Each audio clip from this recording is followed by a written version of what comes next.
नमस्कार मंडळी, आज आपण चना पालक मसाला बनवतोय। त्यासाठी मिक्सरच्या भांड्यामध्ये पालक शिजवून घेतलेला घालायचा, थोडंसं दही घालायचं आणि वाटून घ्यायचं आहे। नंतर कढईमध्ये थोडंसं तेल घालायचं आहे। तेल तुमच्या आवडीनुसार थोडं कमी जास्त घालू शकता।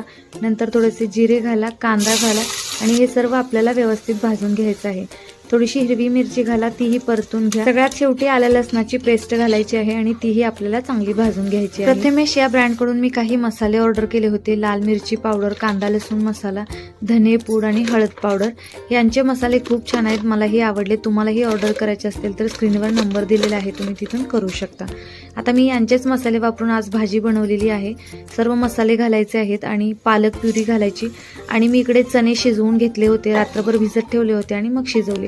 नंतर थोडीशी कोथिंबीर आणि मीठ घालायचं आणि परत एकदा शिजवून घ्यायचं आहे। मस्त चना पालक मसाला बनवून तयार झाला। तुम्हीही नक्की ट्राय करा। भेटूया एका नवीन व्हिडिओ सोबत, तोपर्यंत बाय बाय।